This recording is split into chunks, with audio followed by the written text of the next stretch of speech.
যে কোনো সময়ে সবকিছুর ক্লাসের পাশাপাশি যেরকম গাড়ি শিখবেন, এটা পাশাপাশি হলো গাড়ির ইঞ্জিন মেনটেনেন্স প্লাস হলো গাড়ির কি কি কাজ করতে হবে। এরকম যে প্রতি সপ্তাহে এই ক্লাসটা পাবেন না, যে দেখা যাচ্ছে আমি এই সপ্তাহ করাচ্ছি, সামনের সপ্তাহ নাও করে দিতে পারি, ঠিক আছে না? তো আপনাদের এই জিনিসটা একটু ভালোভাবে ফলো করতে হবে। এর আগের সপ্তাহে কে কে ছিলেন, হাত তোলেন। আচ্ছা, আপনাদেরকে কিছু জিনিস জিজ্ঞাসা করবো, এগুলোর উত্তর দিবেন এবং নতুনদেরকে শেখার সুযোগ করে দিবেন, ঠিক আছে? কাজ হবে 5টা। কি কাজ? গ্যারেজ থেকে বের হওয়ার আগে আমাদের 5টা কাজ করতে হবে। কি করতে হবে? 5টা কাজ। এই 5টা কাজের ভিতরে প্রথমত কাজ হলো রেডিয়েটর কুলিং ফ্যানে পানি দেওয়া। যে এটার নাম হলো রেডিয়েটর কুলিং ফ্যান, সবাই দেখতে পারতেছেন? এটার নাম হলো রেডিয়েটর কুলিং ফ্যান। যে এটার সাথে যে ফ্যানটা যুক্ত, আর এটা হলো রেডিয়েটর সাথে যখন ফ্যান যুক্ত হবে, এটার নাম হবে radiator cooling fan. Radiator cooling ফ্যানের কাজ হলো গাড়ির ইঞ্জিনকে ঠান্ডা রাখে। এটা কিভাবে রাখবে? যে পানিটা ইঞ্জিন থেকে রেডিয়েটর থেকে ইঞ্জিনে দিচ্ছে এবং ইঞ্জিনের গরম পানিটা আবার রেডিয়েটরে নিয়ে সাজ কাটা খুব দিয়ে যখন উপরের দিকে আসছে, তখন পানিটা ঠান্ডা হয়ে আবার ইঞ্জিনে চলে যাচ্ছে। তার মানে আমরা কি বুঝলাম? যে ইঞ্জিন ওভারহিট হয় পানি যদি না থাকে বা রেডিয়েটরে যদি কোনো সমস্যা থাকে, ঠিক আছে? তাহলে আমরা প্রতিদিন সকালে কি করব? গ্যারেজ থেকে বের করার আগে রেডিয়েটরে পানি চেক দিব, যে পানিটা ঠিকঠাক আছে কিনা, যে পানিগুলো কতটুকু থাকতে পারে বা কি হতে পারে, এই জিনিসগুলো আমাদের চেক দিতে হবে। এটা হলো প্রথম কাজ। তারপরে হলো আপনার ব্রেক অয়েল চেক দেওয়া। একটা ছোট লাঠির ব্যবস্থা করো, এই যেরকম এটা হলো ব্রেক অয়েল। ব্রেক অয়েলের কাজ হলো গাড়ির ইঞ্জিনের যে চাকার যে ব্রেক হয়, এই ব্রেক করানো। এখন ব্রেকটা কিভাবে হবে? ধরেন আপনার ব্রেক অয়েল নাই, ব্রেক অয়েল না থাকলে আপনি কিভাবে বুঝবেন? এটা আপনার তো প্রতিনিয়ত চেক করতে হবে। এটা খোলো, ব্রেক অয়েলের মাথাটা খোলো, টান দাও। হ্যাঁ হ্যাঁ, এই যে ব্রেক অয়েল দেখেন, এই পরিমাণ অয়েল আছে না এখানে। এই অয়েলটা যদি কোনো কারণে না থাকে বা কোনো কারণে যদি এটার ভিতরে অয়েল লিক হয়ে যায়, তখন আপনার গাড়ি কি হবে? দুর্ঘটনার সম্মুখীন হবে, তাই না? তো আমার প্রথম করণীয় কি হবে? রেডিয়েটর পানি চেক দিব, ব্রেক অয়েল চেক দিব, প্লাস অয়েল চেক দিব, ব্যাটারির পানি চেক দিব।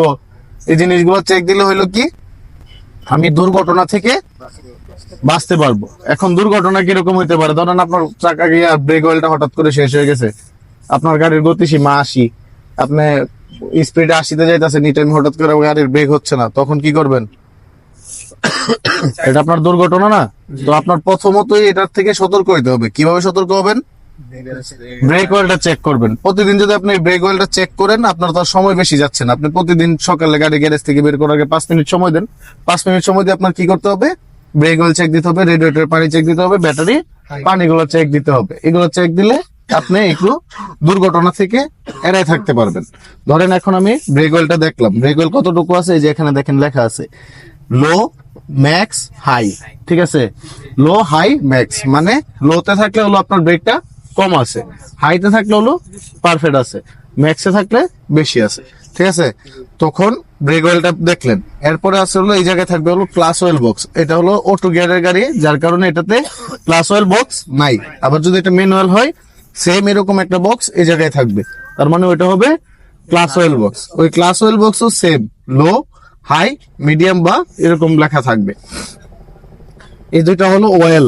অয়েল সেকশনের কাজটা হলো আপনার যে প্রতিনিয়ত আপনি জিনিসটা চেক করে দেখলে আপনার জন্য ভালো।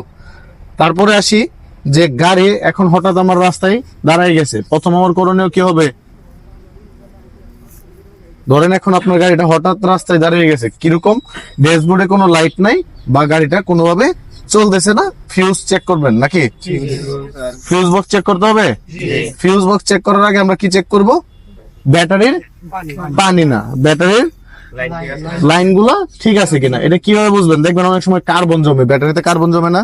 কার্বনটা কিরকম হবে? এই যে ময়লার ছত্রাক পড়ে না, একটা ছত্রাকের মতো সাদা ছত্রাক পড়ে থাকবে। তখন যদি এরকম বেশি হয়ে যায়, তখন আপনার ব্যাটারিটা দুর্বল হয়ে যাবে। তখন করবেন কি? ব্যাটারিটা খুললা যদি সিরিশ কাগজ দিয়ে সুন্দর করে ঘষতে পারেন, ঘষবেন এবং গরম পানি দিয়ে ব্যাটারির এইটা পরিষ্কার করতে হবে। তাইলে কি হলো? যে আপনার এই ছত্রাক গুলা চলে যাবে। বুঝতে পারতেছেন? ব্যাটারির লাইন চেক দিয়ে যদি দেখেন গাড়ি ঠিক হয়ে গেছে, তার মানে ওকে। যদি না হয়, তারপর আমার চলে যেতে হবে ফিউজ বক্সে। কিসে যাব? Fuse box. এখানে দেখেন তো কয় ধরনের ফিউজ আছে?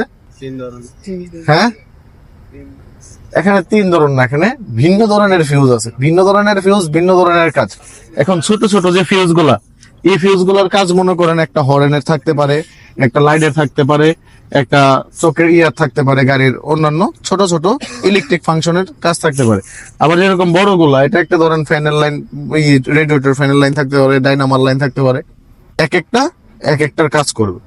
তো আমরা ফিউজ গুলা কিভাবে চেক করবো বা ফিউজ গুলা কিভাবে বুঝবো? হাত প্লাস্টার বলছে, ফিউজ গুলা চেক করতে গেলে আমার প্রথমত এখানে ব্যাটারি লাইন থাকে, তারপর হলো আপনার রেড লাইন হয়ে থাকে, হিট হইতেছে, এরকম লাইন থাকে না? তো এইগুলো কিন্তু এখানে লেখা আছে, এগুলো কি আছে সুন্দর করে লেখা আছে। যেরকম ধরেন এই ফ্যান 1, ইকো, বি ব্লক, এ ব্লক, এরকম ভাবে ব্লক দিয়ে বোঝাবে। তখন আপনি ফিউজ গুলো চেক করবেন কিভাবে? ধরেন আপনার ফিউজটা কোনটা আপনি চিনতে পারতেছেন না, তখন আপনার করতে হবে কি, একটা একটা করে ফিউজ খুলে দেখতে হবে, তাই না? এই যে এই ফিউজটার কন্ডিশনটা দেখেন তো, ফিউজের কন্ডিশনটা দেখতে পারতেছেন? ঠিক আছে। এই ফিউজটা হলো ঠিক আছে, কি আছে এটা? ঠিক আছে। এটার মাঝখানের যে তারটা, এটা ঠিক আছে। এখন ফিউজটা কি ধরনের জিনিস? আমরা ধরেন এখন তার কাছ থেকে একটা লাইন আনি, না বাসায় চালাই, এরকম না? বিদ্যুৎ যে লাইনটা থাকে, ওই বিদ্যুৎ লাইনটা আমরা কি করে একটা তার কাছ থেকে নিয়ে মিটারে আনি, মিটার থেকে তারপরে হলো কাটওয়ার্ডে নিই, কাটওয়ার্ড থেকে নিয়ে আবার বাসার প্রত্যেকটা রুমে রুমে সুইচ বোর্ডে আলাদা আলাদা লাগাই। এরকমই এটা সেম, যেরকম এটা হলো বিদ্যুৎ উৎপাদন করে, এটার কাজ কি? সে হলো বিদ্যুৎ ছাড়ে। বিদ্যুৎটা কি দিয়ে যাচ্ছে? তার দিয়ে যাইতেছে, তার দিয়ে কই গেল? কন্ট্রোলার বক্সে যাবে, ফিউজ বক্স 1, এটা হলো কন্ট্রোলার বক্স। এই কন্ট্রোলার বক্সের থেকে আবার সার্ভিসে যাচ্ছে, ওই আস্তে আস্তে এক একটা থেকে একটা একটা করে পার্ট পার্ট হইতাছে। যেরকম ফিউজ বক্স 1, 2, এবং আপনার পায়ের নিচে আরেকটা ফিউজ বক্স থাকবে, এটা হলো ফিউজ বক্স 3। কোন জায়গায়? ড্রাইভিং সিটের ডান পায়ের উপরে, ঠিক আছে? এখন যদি ফিউজটা কেটে যায় কি করবেন? বাসায় অনেক সময় কেরামতি করি না, এখন আমার রাস্তায় হঠাৎ করে এরকম হইলো, আমার কাছে রিজার্ভ ফিউজ নাই। যদি রিজার্ভ কোনো ফিউজ না থাকে, তাহলে চিকন একটা তার নেবেন, নিয়ে দুইটা ফিউজের উপরে লাগাই নিয়ে টাইট করে, তারপর যেখান থেকে ফিউজটা খুলছেন ওইখানে লাগাই দিলেন। তারপরে কি বুঝলেন? ফিউজ বক্সের কাজ ওকে। এরপরে কি করবেন? ধরেন এখন ফিউজ বক্স ঠিক আছে, ব্যাটারি লাইন ঠিক আছে, কিন্তু গাড়ি স্টার্ট হচ্ছে না, তখন কি করবেন? ফিউল বা গ্যাসের যে ইয়াটা আছে আমরা দেখবো। ফিউল আছে, ফিউল অর্থ হলো অয়েল, যেটা ইঞ্জিন অয়েল বলা হয়, ইঞ্জিন অয়েল না সরি, যেটাকে গাড়ির আপনার জ্বালানি বলা হয়। জ্বালানিটা দেখবেন, জ্বালানিটা কিভাবে দেখবেন? ড্যাশবোর্ডে লাইন আছে, ড্যাশবোর্ডে যদি না পান তারপর এসে পড়বেন সিএনজি মিটারে। এটার নাম কি? CNG meter. এই যে সিএনজি মিটারের মাঝখানে কত দেখাইতেছে গ্যাসটা? বর্তমান গ্যাস আছে হলো আপনার 90, তাই না? এটা দিয়ে হলো আপনি কতটুকু চালাইতে পারবেন বা কি করতে পারবেন, বা গ্যাসের প্রেসার কত আছে, এটা হলো ওই মিটার। বুঝতে পারছেন? এখন গ্যাসও ঠিক আছে, ফিউলও ঠিক আছে, সবকিছুই ঠিক আছে, তারপর গাড়ি স্টার্ট হচ্ছে না, বা গাড়ি সেলফ হচ্ছে, স্টার্ট হচ্ছে না। এখন কি বুঝবেন? ডাইনামাটাকে চেক করবেন। ডাইনামাটা চেক করার সময় এই জিনিসটা ফলো করবেন যে এটা ম্যাগনেটের মতো কোন একটা কিছু লোহার জাতীয়, ধরেন একটা চাবিটা ধরে দেখবেন যে ম্যাগনেটের মতো টানে কিনা। এটা কিভাবে? স্টার্ট যদি হয় তখন চেক করতে পারবেন, কিন্তু এর আগে দেখবেন বেল টেল ঠিক আছে কিনা। এখন স্টার্ট তো হইতেছে না, তখন আমি এই যে ইঞ্জিন বেলটা চেক করব। কি করব? ইঞ্জিন বেলটা চেক করব। যদি ইঞ্জিন বেলটা কোনো কারণে কাটা থাকে বা ছিঁড়া থাকে, ফাটা থাকে, তখন আপনার গাড়ি স্টার্ট হবে না, ঠিক আছে? তারপরে আসেন ম্যাগনেট ডিস্ট্রিবিউটর। এটা হলো ইঞ্জিন স্টার্ট না হওয়ার মূল কারণ থাকতে পারে, এটা হলো বিদ্যুৎ সৃষ্টি করে। এটা কি করে? কিসের মাঝখানে দেয়? ইঞ্জিন হেডে। ইঞ্জিন হেড মানে স্পার্ক প্লাগ গুলাতে ম্যাগনেট ডিস্ট্রিবিউটর থেকে হাই টেনশন লিড দ্বারা স্পার্ক প্লাগে বিদ্যুৎ সৃষ্টি করে ইঞ্জিনকে স্টার্ট করে। তাইলে আমরা কি বুঝলাম? ডাইনামার থেকে লাইন আসছে ব্যাটারিতে, ব্যাটারি থেকে লাইন গেছে ফিউজে, ফিউজ ঘুরে লাইনটা আসছে ম্যাগনেট ডিস্ট্রিবিউটরে, এবং ম্যাগনেট ডিস্ট্রিবিউটর থেকে হাই টেনশন লিড দ্বারা প্লাগে লাইন গুলো গেছে, তাই না? তাহলে আমরা কি করব? কিভাবে চেক করব? ধরেন আমি এই জিনিসটা টান দিয়ে খুললাম, কি করলাম? খুললাম, খোলার পরে দেখলাম এই জায়গাটা জ্বলা রয়েছে, বা এই জায়গা থেকে ভাঙা রয়েছে, বা ফিউজের বক্সটা ফ্ল্যাগটা সাথে চলে আসছে, তখন কি বুঝতে পারবো? এরকম দুর্ঘটনা হইতে পারে যে এটা এখন হচ্ছে না, আপনারা শিখতে যাইতেছেন না, কিন্তু এটা দুর্ঘটনা যে কোনো সময় আপনার সাথে ঘটতে পারে, তাই না? তখন আপনার করণীয় হবে যেটা হয়েছে এটার জন্য একটা মেকার ডাকা, বা নিজে যদি পারেন কইরা নেওয়া, তাই তো? আমরা আজকে এই ক্লাসটা করানোর মেন কারণ হলো যে ছোট ছোট বিষয়গুলা অনেক সময় মেকার পাবেন না, অনেক জায়গায় মেকার পাবেন না। এখন আপনি ধরেন রংপুর ঘুরতে গেছেন, ওই জায়গাতে আপনি কি চিনবেন কেউ রে? হ্যাঁ, হঠাৎ করে গিয়ে একটা এরিয়াতে গেলে কি আপনি কারো বুঝবেন যে কি এলাকার মেকার কোন জায়গায় থাকে, গ্যারেজটা কোন জায়গায় আছে? এগুলো তো আপনারা বুঝবেন না। তখন এই ছোট ছোট জিনিসগুলো শিখা রাখবেন। অনেকে জানেন না চাকা কিভাবে বদলাতে হয়, জানেন? আপনারা গাড়ি কিন্তু শিখতেছেন সবাই, কিন্তু চাকা কিভাবে পরিবর্তন করতে হয়, গাড়ির কিভাবে ফ্ল্যাগের কারেন্ট আছে কিনা দেখতে হয়, এগুলো বুঝবেন না। ম্যাগনেট ডিস্ট্রিবিউটরের কাজ হলো বিদ্যুৎ সৃষ্টি করা। যদি কোনো কারণে ম্যাগনেট ডিস্ট্রিবিউটর লুজ হয় বা ম্যাগনেট ডিস্ট্রিবিউটরের যদি কোনো কারণে তার খোলা থাকে, তাহলে আপনার গাড়ি স্টার্ট হবে না, তাই তো? তাহলে আমরা কি বুঝলাম? একটারে ছাড়া আরেকটা জিনিস অচল, ঠিক আছে না? এই যে যে নামগুলো বলতেছি, এটা কি আপনারা মনে রাখতে পারবেন? চেষ্টা করবেন। কয় সপ্তাহ ক্লাস করছেন? জি, 2 সপ্তাহ। 2 সপ্তাহ ক্লাসে কি কি শিখছেন? এয়ার ফিল্টার বক্সটা কোনটা বলেন তো? কোনটা? এটা এয়ার ফিল্টার বক্স হলো এটা, ঠিক আছে? 2 সপ্তাহ ক্লাস করে সে এটা শিখতে পারছে, রেডিয়েটরের এয়ার ফিল্টার বলছে, তার মানে সে দুইটা জিনিসই জানে না। Cooling radiator. হ্যাঁ, রেডিয়েটর, কুলিং ফ্যান আর এয়ার ফিল্টার, সে দুইটার একটারও চিনে না, তাই তো? জি। এয়ার ফিল্টারের কাজ হলো গাড়ির যে প্রাকৃতিক বাতাস ছাড়া কোনো কিছুই চলবে না। প্রাকৃতিক বাতাসটাকে যখন টান দিয়ে স্পিড করে যখন কার্বোরেটরে দিতে পারবে, তখনই আপনার ফুয়েল বা ইঞ্জিন অয়েলটা, যেটা ইঞ্জিনের যে গ্যাস, এটা ইঞ্জিন হেডে দিতে পারবে, তাইলে ইঞ্জিন চলবে, নাইলে চলবে না। এয়ার ফিল্টারটা যেরকম ধরেন আমি এখন শ্বাস নিতেছি, আমি শ্বাসটা নেওয়ার সময় এই যে এখানে যে ধুলাবালি আছে, এই ধুলাবালি আটকে যাচ্ছে না? পুরাটা না যাক, কিছুটা তো আটকে যাচ্ছে। কই আটকে যাচ্ছে? আমাদের নাকের লোমে। আল্লাহ যেটা প্রাকৃতিক ভাবে দিছে, এটা আমাদের নাকের লোমে আটকে যেতেছে, তাই তো? এই লোমের থেকে আটকানোর পরে যে নিঃশ্বাসটা যাচ্ছে, ওইটা হলো ফ্রেশ। সেম এই জিনিসটাই প্রাকৃতিক বাতাসটা সে টানতেছে এবং ফিল্টার করে পরিশোধন যে বাতাসটা আছে, ওই বাতাসটা কার্বোরেটরে দিচ্ছে। কই দিতেছে? কার্বোরেটরে দিচ্ছে। এই কার্বোরেটরের প্রেসারে ইঞ্জিন স্টার্ট হইতেছে, আর ইঞ্জিনের যে গরম ঘনত্বটা তৈরি হচ্ছে, ওইটা বের হচ্ছে হলো সাইলেন্সার পাইপ দিয়া, তাই তো? এটা হলো শব্দ নিয়ন্ত্রণ করবে এবং এটাকে গরম বাতাসটা বাইরে বের করবে। আপনারা এর আগের বার দেখলাম পরীক্ষায় প্রশ্নটা যেটা ছিল, সাইলেন্সারের কাজ কি? অনেকে লেখছেন যে সাইলেন্সারের কাজ হলো গরম বাতাস বার করে দেওয়া, বা সাইলেন্সারের কাজ হলো গাড়ির শব্দকে নিয়ন্ত্রণ করা, এরকম। আসলে এটা হবে উত্তরটা এরকম যে গাড়ির ইঞ্জিনের শব্দকে নিয়ন্ত্রণ করা এবং গরম বাতাসকে বের করে দেওয়া, ঠিক আছে?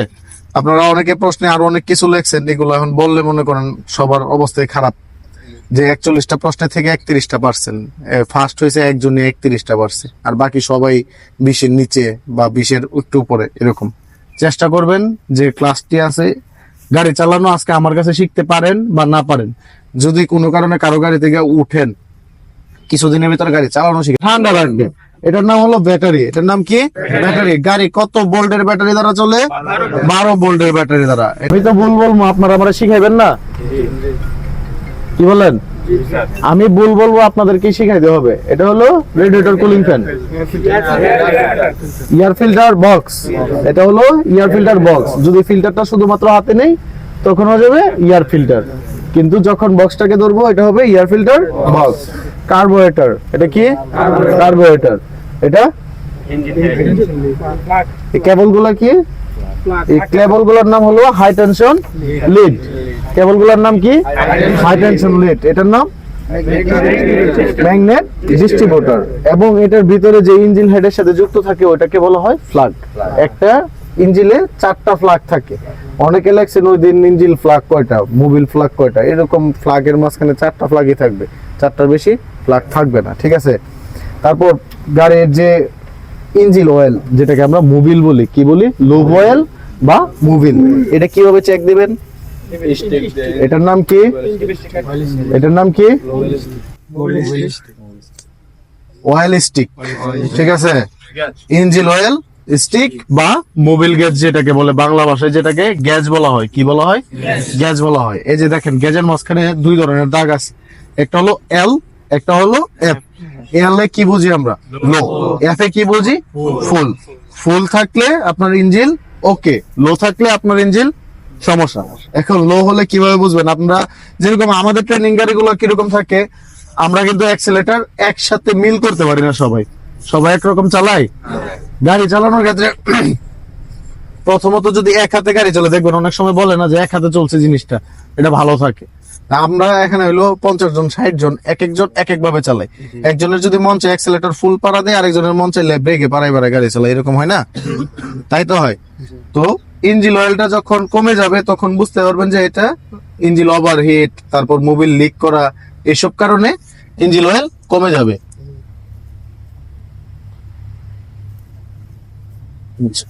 এখন ইঞ্জিন অয়েলটা কিভাবে বুঝবো? ইঞ্জিন অয়েল সপ্তাহে একবার চেক দিবেন, বেশি না, সপ্তাহে একবার চেক দিবেন। এল বা এফ, এল বা এফ, ঠিক আছে? এটার নাম কি? Oil stick, engine oil stick, engine oil stick. এটা দিয়ে হলো ইঞ্জিনের যে মোবিল বা লুব অয়েল আছে এটাকে পরিমাণ করা হয়। কি করা হয়? পরিমাণ করা হয়, ঠিক আছে? চেক করা বলবেন না, এটাকে পরিমাণ বলবেন, ঠিক আছে? তারপরে এটা দেখি, এটা হলো গিয়ার অয়েল স্টিক। এটা কি stick? Gear oil stick. Gear অয়েলটা কিভাবে দেখবেন? একটা নেকড়া নাম তো। গিয়ার অয়েলটা এরকম থাকে যে পানির মতোই পাতলা থাকে, মোবিলের মতো এত ঘন থাকবে না, মোটামুটি হার্ড থাকবে, যে একটা তরল পদার্থ মোটামুটি হার্ড, ঠিক আছে? যেরকম এটা ইঞ্জিনের সাথে অনেক সময় চেঞ্জ করতে হয় না, গিয়ার বক্সের সাথে খুব কম চেঞ্জ করতে হয়, এটা সব সময় পরিবর্তন করতে হয় না, ঠিক আছে? গিয়ার অয়েলটা অনেকদিন যায়, কিন্তু মোবিলটা যেটা মানে ইঞ্জিন অয়েল যেটা, ইঞ্জিন অয়েলটা আপনার 2500 কিলো গেলেই আপনার চেঞ্জ করে ফেলতে হবে। কি করতে হবে? চেঞ্জ করে ফেলতে হবে। এখন 2500 কিলো গেল, আমি মোবিল চেঞ্জ করলাম না, তখন কি হবে? তখন কি হবে?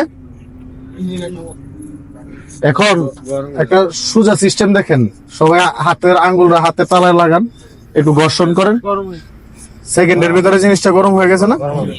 হাতের আঙ্গুল আর হাত ঘর্ষণ করলাম, এতেই গরম হয়ে গেছে। এখন যদি দুইটা লোহা নিয়ে ঘর্ষণ করি, আর ওভারহিট হবে না? ধরেন এখন পুরা একটা সেট বন্ধ একটা জায়গায় বসে আমি জিনিসটারে লোহাটারে ঘর্ষণ করলাম, তখন কি হবে? ওভারহিটের উপরে ওভারহিট হয়ে যাবে, তাই তো?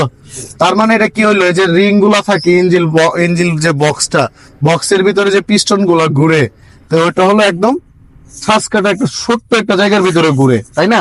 তখন লোহাটা গলিত হয়ে ইঞ্জিন সিজ হয়ে যায়। কি হয়ে যায়? ইঞ্জিন সিজ হয়ে যায়, তাই তো? সিজ মানে কি? সিজ মানে কি? ইঞ্জিন সিজ মানে নষ্ট হয়ে যাওয়া, ঠিক আছে?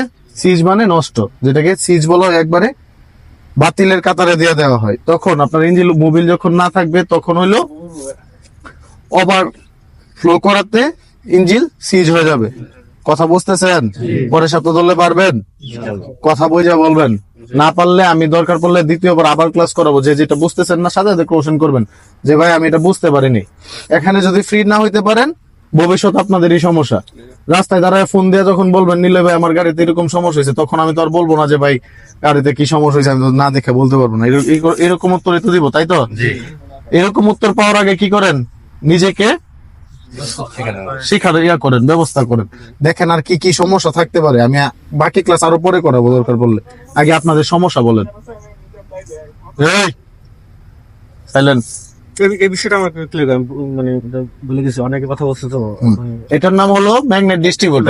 ম্যাগনেট ডিস্ট্রিবিউটরের কাজ হলো গাড়িতে বিদ্যুৎ তৈরি করানো। ফ্লাগে যদি কারেন্ট না যায় তাহলে ইঞ্জিন স্টার্ট হবে না, তাহলে ম্যাগনেট ডিস্ট্রিবিউটর থেকে হাই টেনশন লিড দ্বারা স্পার্ক ফ্লাগে বিদ্যুৎ যাচ্ছে। High tension lead, high tension lead মানে হলো ফ্লাগ কেবল, যেটা বাংলা ভাষায় বলা হয় ফ্লাগ কেবল। ম্যাগনেট ডিস্ট্রিবিউটর, এদের সাথে যে কেবল থাকে